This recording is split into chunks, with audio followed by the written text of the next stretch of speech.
Some words are defined almost entirely by movies. Like pirates. Picture a pirate in your mind. He's got an eye patch, peg leg, missing teeth, a scar on his face, and, of course, a parrot on his shoulder. This character is a product of Hollywood, Treasure Island, The Buccaneer, The Goonies, and Peter Pan. Galveston, Texas has a pirate museum about actual pirates, and they were not what we imagine. The museum traces the Hollywood depictions that formed our modern concept of pirates. Pirates were real, and they did some of the things we know them for, but they looked like sailors, and wouldn't have emphasized their R's with every word. If you want to learn about actual pirates, the ones from real history, you have to first strip away some of your Hollywood assumptions. And we need to do the same thing with another concept, the topic of today's episode. We are going to be talking about temples, and here again, most of our cultural ideals come from a combination of Hollywood and various religious traditions. Our modern concept of a temple is far from what the biblical authors had in mind. So let's put a pause on everything we think we know and consider the biblical portrait, the Hebrew concept of the heykal.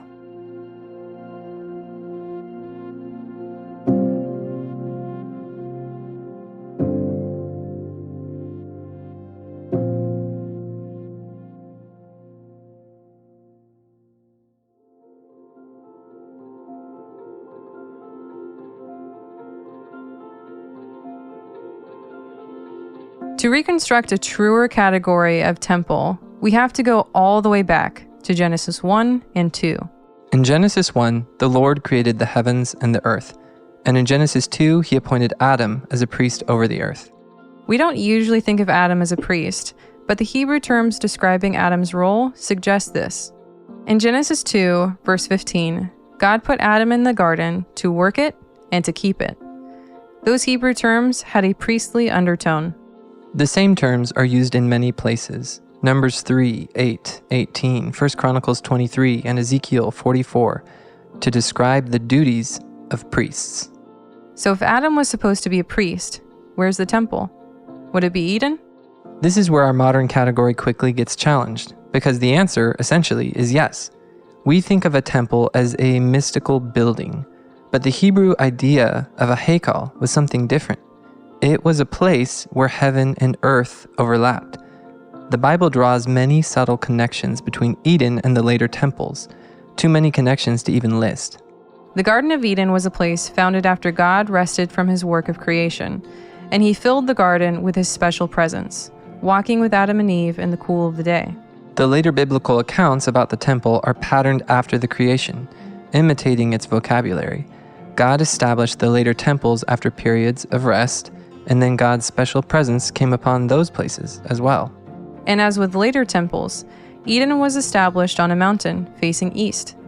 Mountains were seen by ancient cultures as meeting places between heaven and earth, which is basically what a temple was. When Israel's temple was later established, it was filled with garden imagery that reminded the people of Eden. On the outside, you have the wilderness, the part of the earth that is still chaotic and wild. Then, when you enter Eden, it's lush and full of gold and precious stones. Within Eden, you enter a garden full of trees and flowers and fruit, and at the center of the garden, there's the tree of life, as well as the headwaters. A river flows out from the middle of the garden, splitting into 4 headwaters as it flows down the mountain, bringing life to all the surrounding lands. When Adam and Eve ate in the garden, they dined with God himself, because this was a place where heaven and earth overlapped. The ground was holy because God was there. Unlike the later temples, Eden was not to remain static. God called his priests, Adam and Eve, and their progeny to grow the garden, to expand the Lord's temple across the whole face of the earth, shifting it from chaos and emptiness to fullness and flourishing. Genesis 1:28. God says, "Be fruitful and multiply, fill the earth and cultivate it." In other words, spread out, have babies, and spread the garden. But instead of joining God in this work of extending his special presence throughout the whole earth, humans turned away. We plotted a rebellion. Before we were exiled from the garden, the Lord offered a sacrifice for Adam and Eve, killing an animal and using its skin to fashion garments to cover their nakedness. The east entrance of Eden was then guarded by fearsome cherubim, or in Hebrew, cherubim. They're heavenly guardians, just like the cherubim that later appeared on the curtain of the temple, to guard the Holy of Holies.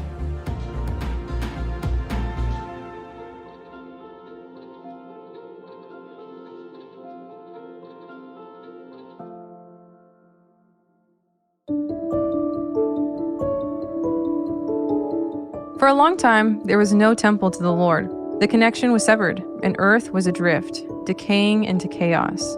God's people continued to trek to the tops of mountains to offer sacrifices, but Eden was gone. But on one fateful day, as Moses climbed a mountain, the Lord's presence found him there and spoke to him from a burning bush. God's instructions would eventually lead Moses to return to that mountain, to Sinai, where God would establish Israel as a kingdom of priests, a holy nation. He would re-establish a focal point of his presence on the earth through the construction of a tabernacle. And that's the part of Exodus where most of us stop reading. The following chapters are full of blueprint instructions, and they are really hard to follow. But if we look closely, some fascinating details connect forward to later facets of God's story. God was establishing Edenic concentric circles, a priesthood, a place for heaven and earth to overlap. This mobile temple sat at the center of the Israelite camp, and like Eden, it would face east. At its core was the Holy of Holies, and if you pay close attention, this room was built in the shape of a perfect cube, 10 cubits in every dimension. That detail will later become important. Beyond the Holy of Holies was another room, the Holy Place, and it was filled with gold and garden imagery, echoes of Eden. And the next layer was the outer court, where the priests offered sacrifices. And then Israel, the kingdom of priests. And lastly, the whole earth. The tabernacle was full of echoes of Eden. It used the same materials that were prominent in Eden. There were trees decorated with almond blossoms and flowers. The later temple was full of carvings of gourds, palm trees, and open flowers. It would have looked like a garden. The lampstand in the tabernacle was made to look like an almond tree at full bloom. And as with the garden, God provided food for his priests. The Lord invited the priests to dine with him, to be in a special relationship with him. We don't often realize that the tabernacle and later the temple would have been quite a festive place. It would have smelled like a delicious barbecue in a land where meat was a rare luxury. In a world where hunger was common, the smell of the offerings went up to heaven as a pleasing aroma, but it also went out to the community as a continuous invitation to come and enjoy the delicious treat of fellowship with God. Some of the meat was reserved for God alone or for the priests, but some was also shared by the community in fellowship with God. The tabernacle, then, was a place of rest, beauty, food, abundance, echoes of Eden, a place where heaven and earth overlapped, where God's special presence rested.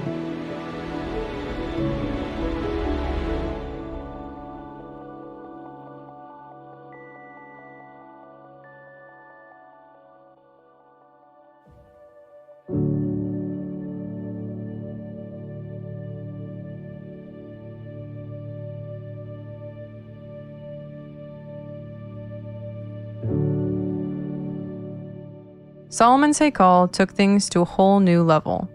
He used ornate carvings from acacia, cedar, cypress, and olive wood. His temple was covered with palm trees, flowers, fruit, lilies, pomegranates, gourds, animals, and cherubim. These echoes of Eden served as reminders of what had been lost. But they were also hints of a turn in the story, that something of Eden was being recovered. Once again, the most holy place reserved for God's presence is described as a perfect cube, now 20 cubits in every dimension. So, like the tabernacle, but bigger. Israel had the symbol of Eden, a partnership with God in a place where heaven and earth overlapped, but they didn't live in that reality. They rebelled continuously against the Lord for hundreds of years, until first Israel and then Judah fell to their enemies. Solomon's temple was destroyed. After the destruction of the temple, the prophet Ezekiel had a vision of a new heykal, one with a river flowing out of it, just like Eden. Ezekiel 47, verse 12 says, And on the banks, on both sides of the river, there will grow all kinds of trees for food. Their leaves will not wither, nor their fruit fail, but they will bear fresh fruit every month, because the water from them flows from the sanctuary. Their fruit will be for food, and their leaves for healing. So here's the promise. Flourishing for the whole earth will flow once again from God's very presence. One day the Lord would create a new temple that would flow with living water and trees that bring food and healing. The dimensions of that temple were to be even larger than Solomon's temple. The hope of Israel was in the future, not in the ashes of the past. Isaiah also prophesied in Isaiah 2, verse 3, writing, "In the last days, the mountain of the Lord's temple will be established as the highest of the mountains. It will be exalted above the hills, and all nations will stream to it. Many people will come and say, 'Come, let us go up to the mountain of the Lord, to the temple of the God of Jacob. He will teach us his ways, so that we may walk in his paths.'" Isaiah foresees a day in the future when the nations will stream into Zion from north, south, east, and west. They will come and learn the law of God. In other words, Eden will grow like it was always supposed to fill the whole earth. The earth will come and learn to be like heaven. Sure enough, a new temple was eventually constructed, but it wasn't massive, like in Ezekiel's vision.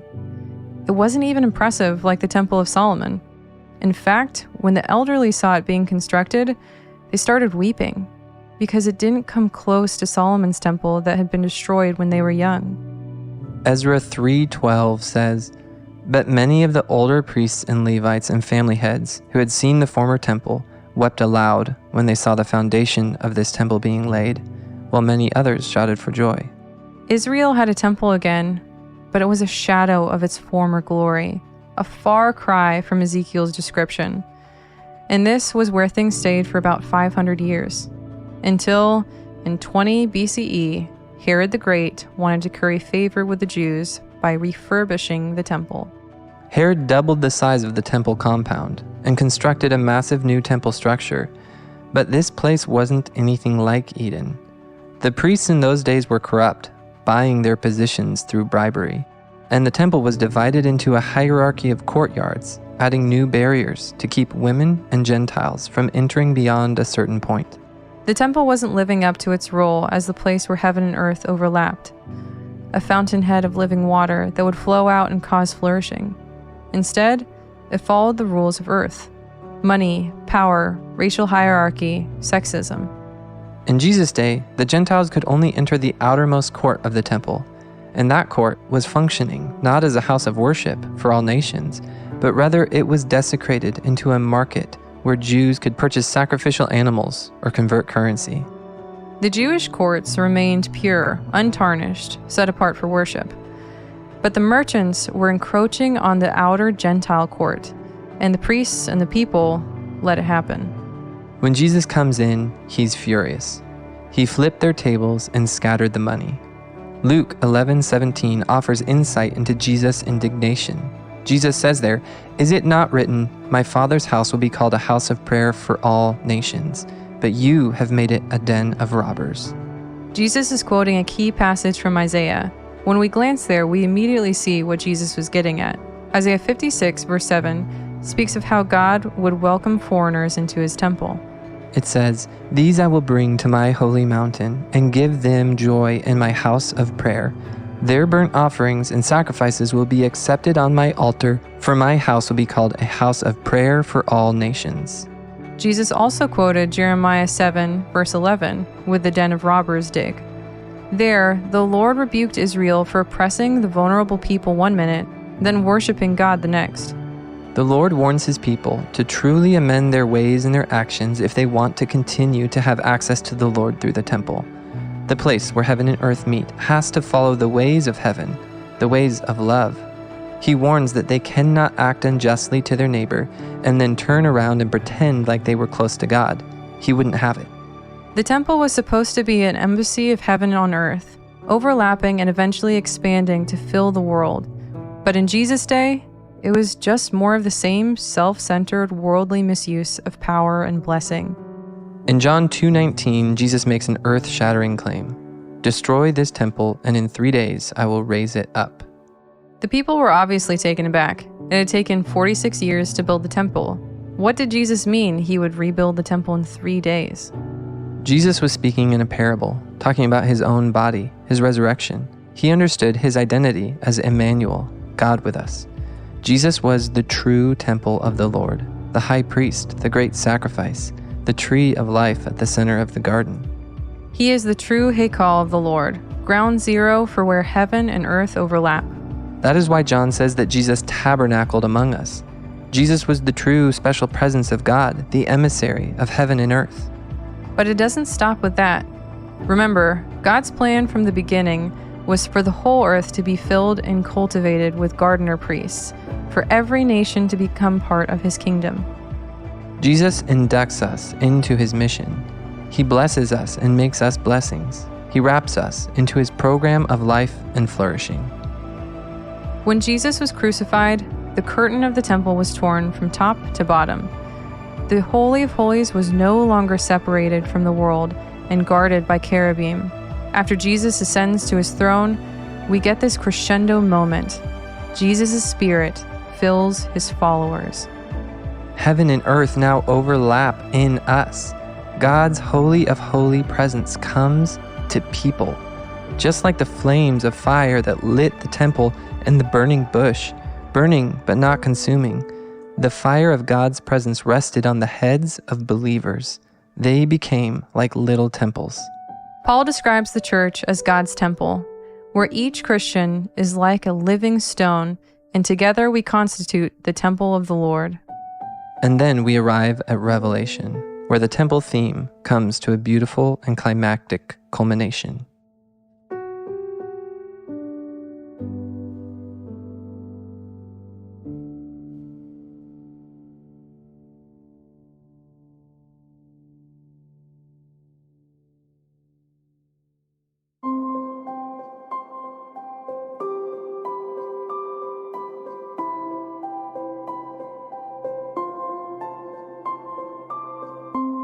The Bible begins with a garden surrounded by God's presence, with a tree of life and living water. It ends the same way. Revelation depicts God creating a new heavens and earth, and it shows the two are combined. They perfectly overlap. Chapter 21 says, "Then I saw a new heaven and a new earth, for the first heaven and the first earth had passed away. I saw a holy city coming down out of heaven from God, and I heard, God's dwelling place is now among the people, and he will dwell with them. They will be his people, and God himself will be with them as their God. He will wipe every tear from their eyes.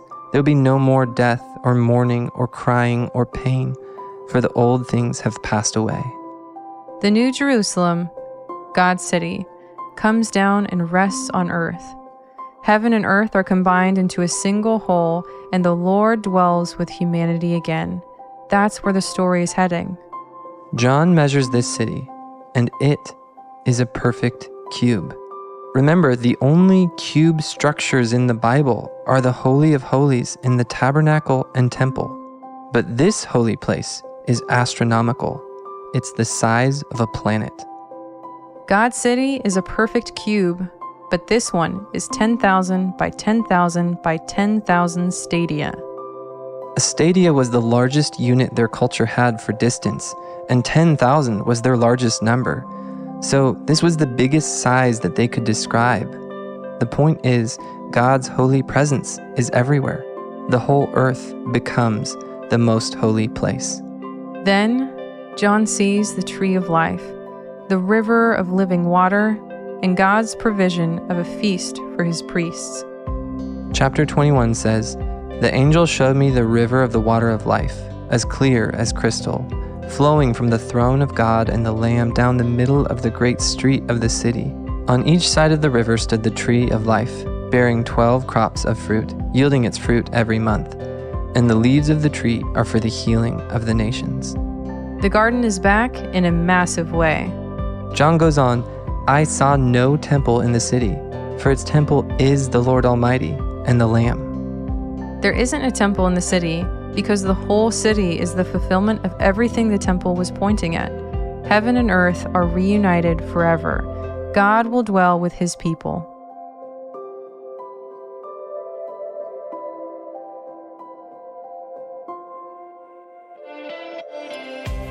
So knowing all this, how does understanding the theme of God's heykal affect our lives?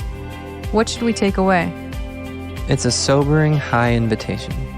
It's incredible that God invites us to not only be his priests, but also the place of his dwelling on the earth. The Lord takes up residence within us through his Spirit. We are no longer our own. We are the hands and feet of God. He makes his appeal to the world through us. So we need to ask ourselves, if someone looked at my life or my church, would they see a bastion of healing, generosity, and flourishing that goes out to the nations? Would they see and experience God's rest and presence? Do our neighbors see us offered up as living sacrifices, holy and pleasing to God? Or do we look like the corrupted temple of Jesus' day, operating according to the principles of the world, hoarding God's blessings for ourselves like a den of robbers? Are we like the Jerusalem temple, living like God's story revolves around us? Or are we like Jesus' followers on Pentecost, who received God's Spirit and then immediately began to flow with living water, sharing the gospel with foreigners from all nations? We'll leave you with a quote from Psalm 65:4. Blessed is the one you choose and bring near to dwell in your courts. We shall be satisfied with the goodness of your house, the holiness of your heykal.